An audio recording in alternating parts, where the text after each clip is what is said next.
Welcome, everyone, to the Puff Drink Talk podcast, where your distinguished host is back after a long hiatus. Well, for a month I've been out. But Konrad here. Hilton. George. Arthur, what's up, man? How you doing? good. How are you? Good. That's the first show you guys record together. Yeah, exactly. Yeah, it is. Yeah. I've been watching some of the older podcasts, and you did a bang-up job Thank you. replacing me. Yeah. Thank you for keeping Yeah. the seat warm. Yeah, you got my spot, dude. Yeah, I know. That was my spot. And it's funny because normally I sit there when we first started the podcast, so we just flipped around. But no, I have been out this past month, and I was supposed to do the podcast last week, but I was sick. It's the price you pay when you do international travel, I unfortunately. think you would also so. preserve yourself to go to the game. You know the next day you had a big day. Honestly, And then that's very important. honestly, He was sick, but the next day he wasn't. He was actually very, very healthy. And in Do you know how Houston, to call watching it? We the talked- Brazilian game, I felt like Personal. very personal. Very I felt personal. like I know who- Yeah, I know the- who- But you know what? Brazil is more important than you. no. Yeah, exactly, man. And know? there is one more thing. we spent 20 minutes in an episode talking about load management. That's what this boy did. Ah, Was load management. It's a long joke. Yeah, so load management. I understand you're getting old. I'm I've been getting old. I am there. Yeah. Not I've been there. Like I am there forever. You are there. Like Yeah. forever. Like for the next 40 years. You're starting to pass the Exactly, old. You're just exactly. starting to get It's cool. older. Yeah. Yeah, living the life, man. Yeah. I'm almost there. I'm Speaking catching about up. living the life, you've been traveling, right? I so tell us did. a little bit. Where was it? Yeah. I So want to know everything. Yeah. So Where'd you go? I went to Porto Alegre, Brazil. I was okay. there for 3.5 weeks. Actually. Is this your first time? No, I've been there multiple times. All yes. right. Thanks for clarifying. I know that. It's just you Yeah. to No. contextualize. Thank you. Your fourth time was it? Is that correct? Yes, my fourth time. Okay. Correct. I know too much. I probably told you this story about 1,000 times now, George. Yes, He knows it that's by right. heart. But it was honestly my first time that I was able to explore the city. And then especially after the floods, I was really excited to see what has been changed and renovated and all of the improvements to the city that I kind of remember from before that had taken place. So it was very interesting to see how the city has changed over the years that I've been going slowly. One thing I will say about Brazil is everything moves slow, construction-wise and project-wise. Certain things move slow. Other things move fast, which is very, very interesting to me. So when it's Like good, if you're in a carnival, the asses they move really fast. Yes. But Yes. the cars, they actually move really slow. They're so goddamn slow. So that you'll see more ass shaking, for longer. You just have to enjoy the scenery while you're there. No, I will say, so we spent 5 days in Gramado, and when we were coming back, our driver, he wasn't with Uber, he owns his own small company. He drove a maximum. And Gramado it's up in the mountains, it's a small European town. If anybody doesn't know what it is, look it up. It's absolutely beautiful. European, German-like construction. German, Italian. You can Google it and put an absolutely. image. And you know what? Architecture-wise, culture-wise, food-wise, I mean... Security-wise. Security-wise, yes, Yep. like cleanliness. It's supposed to be a piece of Europe in Brazil. In Brazil. You You can stole tell. my words, man. Yeah. I was going to Is it? say that, yeah. It's like European architecture, culture adapted to, to the... It's absolutely beautiful, yeah, in my opinion. I love going to Gramado. Very clean, very, very organized. Very really, pricey. One of the interesting things about going to Gramado, it's very family forward now. When I first went there 13 years ago, 12 years ago, yeah, Camila was pregnant with Lucas. So this was and we met 13 years ago, so it was 12 years ago that I first went to Gramado. Completely different city. This city has changed. It now has a ton of different resorts. If you can see on the screen, they have like a snowland. We stayed at the Chocolate Factory Hotel, where you walk in and everything is chocolate. They sell chocolate. There's free like hot chocolate when you walk in that you could just keep pouring yourself. That's like true hot chocolate, not like water and milk and chocolate powder that we have here. It's like melted chocolate that just oozes out into your cup, and it's just phenomenal. So it's a lot of different things. Now more for family orientated. We went to the NBA park, which was amazing. Which is in Gramado, right? Which is Gramado. Yeah. I disagree. How? I think before you were not family orientated. You're looking for other things, and then now you are more, and then you see more. You know, and that might be, but I did talk to a lot of people from that area, and honestly, a lot of people from north. All of our Uber drivers and like waiters and stuff, all from Recife, Bahia. Thank you, George. Coffee sponsored by George. Amazon. Yeah, thank you very much. Cheers. Cheers, gentlemen. That's an AGB, actually, single origin Ethiopian. It's phenomenal. They are finally offering us Pretty good. a minute from your house, decent coffee. Oh, it's Love it. really good. Really good. I gotta start puffing Sorry on for this. those out there in Florida. They don't have the HEB over there. Yeah. Over there is public, so I don't know. Oh my goodness. Yeah, it's I think there Publix, are yeah. others, Public yeah. and is expensive, and But it's, yeah, I think the biggest one is Publix. yeah. Sorry, I gotta get my cigar So lit up again. family-oriented Gramado. Yes. And then all the And drivers are like from Bahia. From Nordeste, so a lot of like northern Brazil people. I honestly met about 15 different Uber drivers because everywhere we went, we didn't rent a car, we just did Uber. And it was only like $1 max to do like a 20-minute car ride. It was $1 for us. So it's like, why would we rent a car that costs like thousands of reais, a couple $100, when we can just Uber for like $1 or 50 cents? Yeah, So everywhere you go. everywhere we went. So that's what we did. We didn't have to worry about parking, insurance, etc. It's just like call an Uber. They're there in 5 minutes to pick us up, take where we got to go, and then they leave. But all of them are from the north of Brazil. They would all visit Gramado one day, and they're like, "Yep, fuck Nordeste, Brazil. I'm It's too staying hot.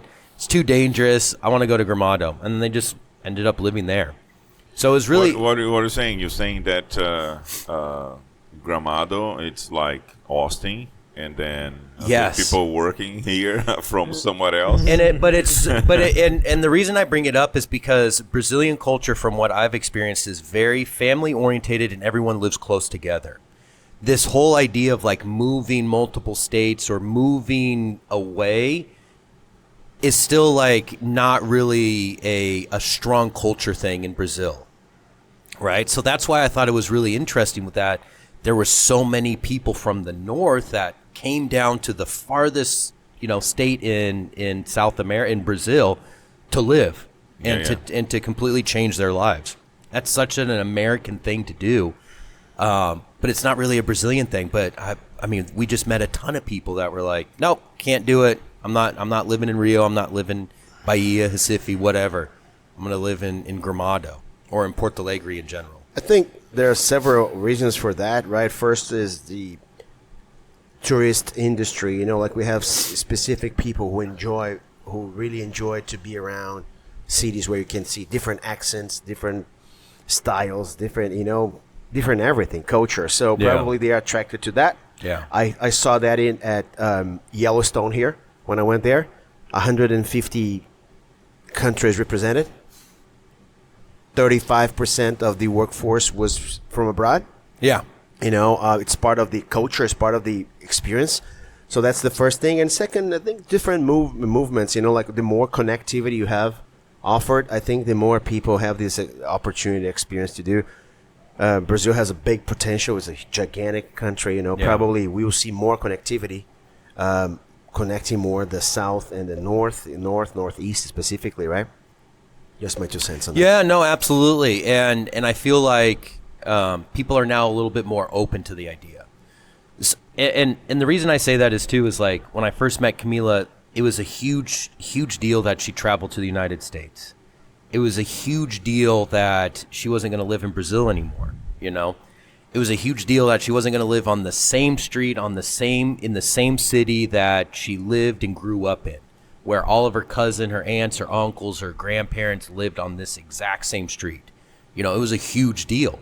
And like Camila was saying, it's a lot of time economically hard, depending on like the family, you know, and how much they're worth and stuff like that. Like it's hard to move economically. Like you can't just like give up everything and just move somewhere else and start fresh and make it happen.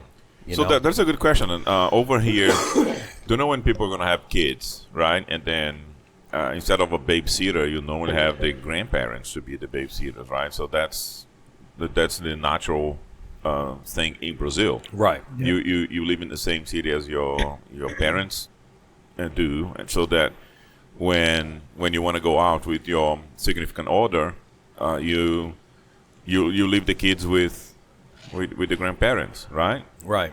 And they take turns, right? Yeah. From the father's side, from the mother's side, so they take turns. Over here is not so much. Here we rely on a lot more friends and family, if you have it, and babysitting, you know?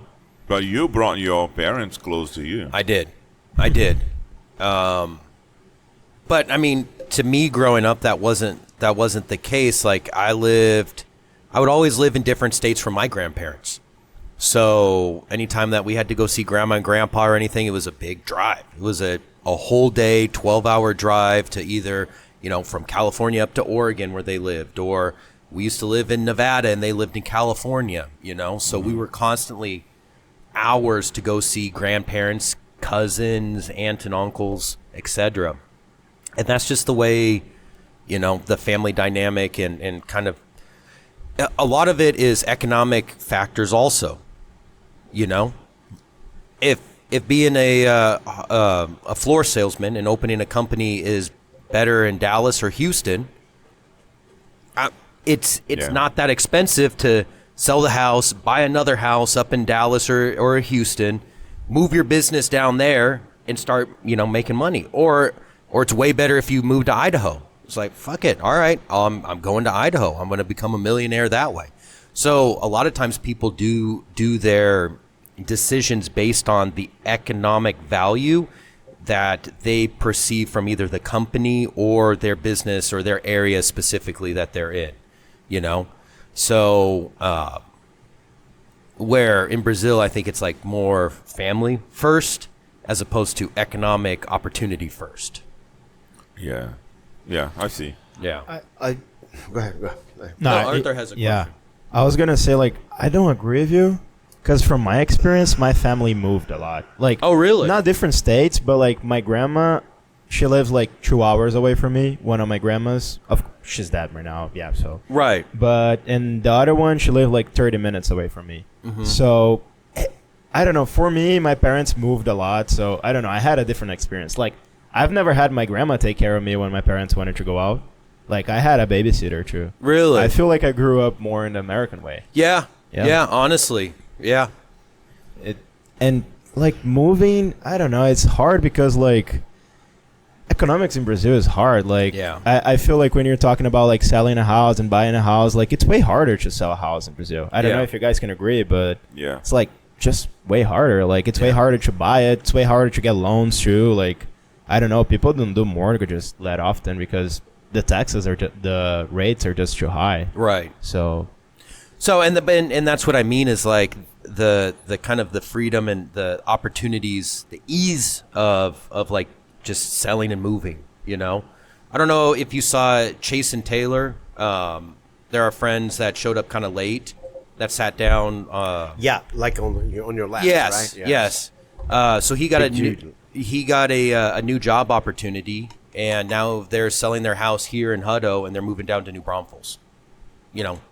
And it's just like his parents and their family is all from Houston, you know? So it's just like, we're just, all of this happened while we were out in Brazil. You know, so like in literally 3 weeks, they're like, yeah, we sold our house. We're looking at new houses. We put in a couple offers. We're probably going to end up buying this house in all like a 3-week time, you know? So things move fast, you know, here in the United States for those type of things. My first impression when I lived in Illinois, that in the country at that time, 1998, the U.S. was like big and strong. Like the economy was huge. Remember the super avid? The only super avid in the past 50 years with Clinton, right? Yes. So I felt that mobility and connectivity was one of the biggest difference that that moved the U.S. faster, better, right? I believe that if you live in São Paulo, you have this too. I think you see friends that I know live in São Paulo. They moved to Colombia. Decision making to be made in weeks. I think it has all to do on how much power, how much money is involved. Right. And so I think when cultural too, of course, but I think when it comes to these states, parts of Rio, parts of Belo Horizonte, parts of Curitiba, you have these bubbles, right? And things move very similar to the way because they already have this mindset. But for 90% of people, here you still have it. The thing is the amount of people that in Brazil are able to do that, and the amount of people. Yeah. The number of people, right, of Brazilians, and the number of people of Americans that can do that. I think I would put that way. I actually agree with Konrad instead of Arthur. What you said, because I'm like the same way as Arthur. I never was not a day taken care of by my grandfathers because they were far, and we moved a lot because of the wood industry.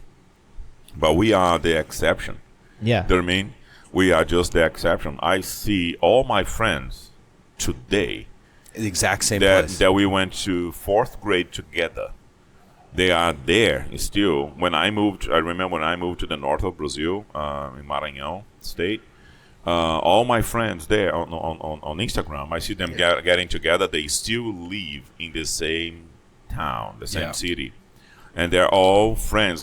And they even post from school to life. You know what I mean? Like from the 4th grade when I'm not there because I'm a mover, right? Yeah. So Yeah. that's how I for example, Arthur and I, we did. But most of my friends, I would say 95% of them, they're all sitting in the same spot. And of course, the friends that we make here, right, George? They're all people that moved too. Yeah. You see, Yeah. I mean, so in this table here, there's nobody from Texas, right now. No. We used to have Dylan here, but shout out to Dylan. Yeah. Yeah. Well, even at that, when I grew up as an American, I probably lived in about 10 different houses.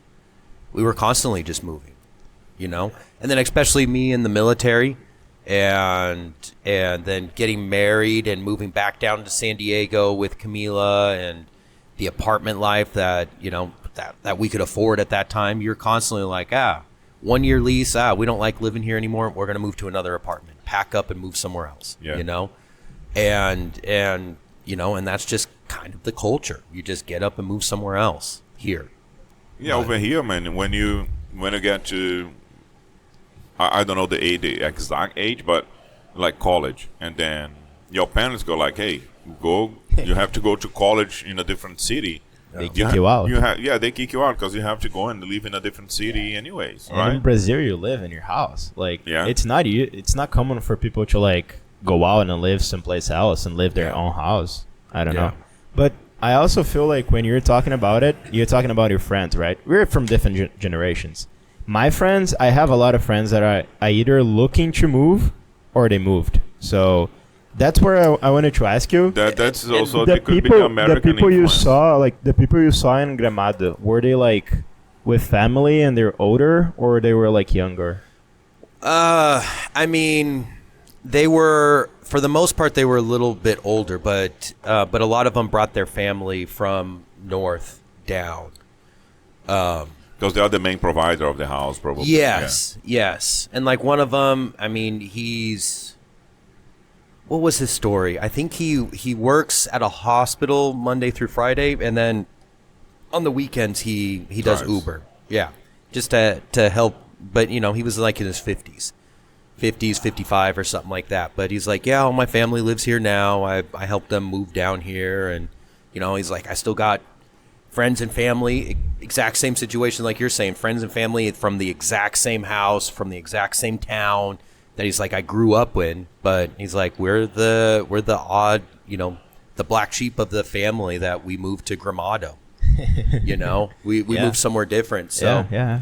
Maybe it is like you're saying, Arthur. It's maybe it's like a generation thing where older generations are a little bit more stuck to that, and newer generations of people are like, "No, I'm going to get out and explore and move somewhere else." I could try see that it things. could be now the influence of the new generation that's coming along.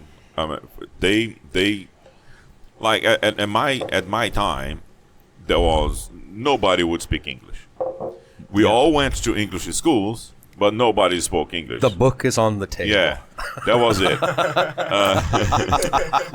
That was it. To be. And then so to actually captivate the culture of a country that, every single Brazilian that I was never that way. I was always wanted like European stuff, but now I'm here in America. But everybody in Brazil, the kids, they go like, I want to go and live in the United States. I want to go and live in the United States. And Massachusetts is normally the place that they want to go. I don't know why, because it's cold. So. Yeah, it's an okay state. Okay, look, man, culture, tradition lingers long in the generations, right? So we kind of mix, like you're adapting to technology, adapting to what happens with you, what the new scenarios are.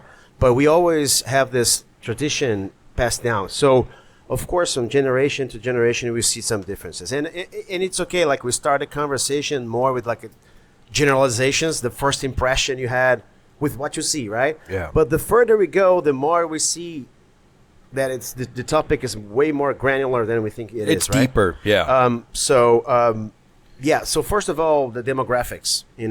We have to understand the demographics, how it works, and also the external variables. We are so enchanted. So it's expelled. Like you're seeing everything else, then you don't put it. You don't intellectualize that, right? But now that we are here discussing, for sure we see that, as he says, it's generation. I was the first one in my the place where I lived, which was a poor area in Porto Alegre, right? I was the first one to travel.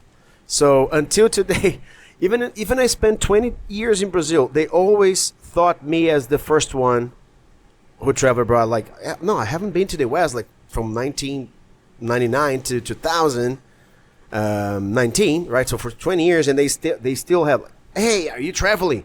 Are you the guy? Are you living there? Like they're always speculating that. So that for my poor generation, specific neighborhood in Porto Alegre, most people the parents didn't go to college. But I would guess 10% went to college, if 10%. But my generation, probably 60, 70%. I guess that if you go there and you investigate the same place, more people are going to college, So it's about the time. It's about what's trendy. Communication. Think about the internet. I didn't have internet. I didn't grow, I wasn't raised with the internet. I wasn't raised with a computer. I saw my first computer when I was getting to URGS. Yeah. 1998. I was 19 years old. 22 years old. 1997. 22 years old. Oh my God. When I saw my first computer. You're my age. Exactly. So do you understand what I'm saying? Like he is native to the cell phone. Yeah. The phone is computers. If the phone would be inside of his hand, he'd be there. I like to joke with my dad and say that like I talk more with him when I'm here than when I'm home, because literally I call him every day, and if I'm here, I talk to him maybe half an hour every single day, maybe 20 minutes, 10 minutes. But when I'm home, I normally don't talk to him. Yeah. I normally see him, when we're having dinner, but that's it. Like we talk for 5 minutes, and then I go to my room, or he goes to his room, and that's it. Like, it's not the same, So it's also like this big impact of like technology. How that, we like, communicate via Yeah, I technology. can literally see my dad every single day, so he doesn't miss me as much, or I don't miss him as much, you know. So Yeah. it also allows you to move more. That's a really good point too. Is like the communication allows you to stay connected with family, you know, when you're away. That's why we have to understand that it's not the technology. The technology is not the problem. It's how we use the technology. Oh, Right. the internet, this and that. And another thing, right? So if you ask your great-grandfather, if you could ask your great-grandfather, he would say, yeah, my father told me, oh, this new generation. Yeah. Your great-great-great-grandfather told your great-great-grandfather, who told your great-grandfather, who told your grandfather. It's always a fight, you know, like it's either the recent biases from the young versus the golden fallacy. Everything in the past was better. The tradition fallacy. Everything in the past is better, or everything new is better.